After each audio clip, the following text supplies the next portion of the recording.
Assalamualaikum warahmatullahi wabarakatuh. Bagaimana kabar Anda hari ini? Berita terkini hadir kembali bersama saya Khoiria Nasution. Terjadi sebuah ledakan dahsyat di Beirut, tepatnya di ibu kota Lebanon. Selasa 4 Agustus 2020 waktu setempat. Ledakan tersebut menyebabkan kerusakan dan melukai banyak orang. Dikabarkan, satu warga negara Indonesia di sana menjadi korban ledakan tersebut. Diduga sumber ledakan dari kebakaran besar itu di sebuah gedung penyimpanan petasan. Aparat keamanan setempat menyebut dua ledakan itu berasal dari kawasan pelabuhan. Kawasan pelabuhan yang merupakan area terbesar di perkotaan Lebanon. Ledakan dahsyat itu menyebabkan 78 orang meninggal dunia dan kurang lebih 4.000 orang lainnya luka-luka. Hal itu diungkap Anza Asyudi Lubis, Presiden Perhimpunan Pelajar Indonesia di Lebanon. Dia menjelaskan suasana di sana sangat mencekam pasca ledakan tersebut. Ledakan awal yang ia rasakan seperti gempa kurang lebih 10 detik. Itulah berita yang bisa saya sampaikan hari ini. Saya Khoiria Nasution mengucapkan terima kasih. Assalamualaikum warahmatullahi wabarakatuh. Selamat siang pemirsa, saya Rida Hayani Nasution.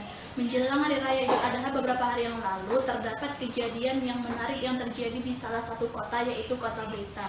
Seekor sapi yang dipersiapkan untuk kurban oleh salah satu warga mengamuk, sampai polisi harus menembak sapi tersebut agar bisa tenang. Berikut cuplikannya.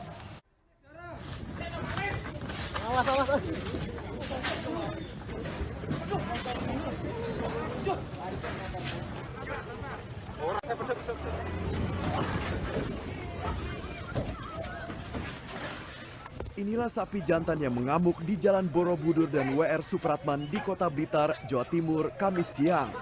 Sapi milik Gunawan itu lepas saat diantar pemiliknya ke Masjid An-Nur untuk dijadikan hewan kurban. Warga yang berupaya mengepung sapi justru membuat sapi mengamuk hebat. Belasan anggota Polres Kota Blitar akhirnya turun tangan untuk menjinakkan sapi. Bukannya mereda, sapi semakin liar menyerang siapapun yang mendekat.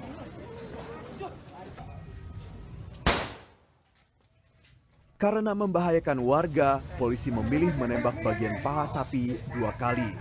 Sapi yang akhirnya dapat dilumpuhkan itu kemudian disembelih oleh pemiliknya. Atas persetujuan pemilik, sehingga tidak terjadi kemungkinan ada korban lagi. Atas persetujuan pemilik, kami tembak dengan mematikan, sehingga kami tembak sekali lagi di dalam kamar. Selain menyebabkan warga panik, sapi yang mengamuk selama sekitar 3 jam ini membuat jalur lalu lintas ditutup total. Amukan sapi tersebut mengakibatkan sejumlah kendaraan mengalami kerusakan. Sementara itu sejumlah polisi kesakitan karena terjatuh dan diseruduk sapi.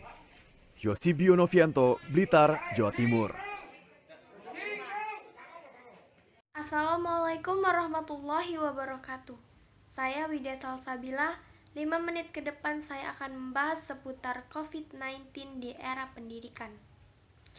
Salah satunya tentang 88% daerah 3T di zona kuning dan hijau. Menteri Pendidikan dan Kebudayaan Nadiem Makarim menyatakan 88% daerah tertinggal, terluar, dan terdepan berada di zona kuning dan hijau. Jika memenuhi syarat yang ditentukan, yaitu sesuai dengan protokol kesehatan, maka daerah tersebut dapat memulai pembelajaran tatap muka di tengah pandemi virus corona. Namun begitu, Nadiem mengingatkan pembelajaran tatap muka harus mengedepankan protokol kesehatan yang ketat. Ketentuannya beragam, dari mulai pemangkasan jumlah siswa hingga setengah kapasitas kelas, memakai masker, mencuci tangan, dan lain-lain. Selain itu, ia mengatakan bahwa keputusan membuka sekolah harus disetujui oleh komite sekolah yang mewakili orang tua. Tetapi, jika komite sekolah menyetujui, namun orang tua tidak menyetujui anaknya untuk masuk sekolah, anak masih bisa tetap melakukan pembelajaran jarak jauh. Namun, keputusan Nadiem mulai membuka sekolah di zona kuning dinilai dapat beresiko bagi warga sekolah. Komisioner Komisi Perlindungan Anak Indonesia Retno Listiarti khawatir hal ini dapat meningkatkan potensi penyebaran virus corona. Hanya segitu yang dapat saya sampaikan. Jika ada salah kata, saya minta maaf. Wassalamualaikum warahmatullahi wabarakatuh. Assalamualaikum warahmatullahi wabarakatuh. Hari ini saya akan mengabarkan berita terkini mengenai ledakan yang terjadi di Beirut, Lebanon hari Selasa 4 Agustus waktu setempat. Diduga kuat, ledakan tersebut berasal dari gudang petasan yang berada di kawasan pelabuhan. Ledakan tersebut menghancurkan bangunan-bangunan dan kendaraan hingga radius 10 km dari tempat kejadian.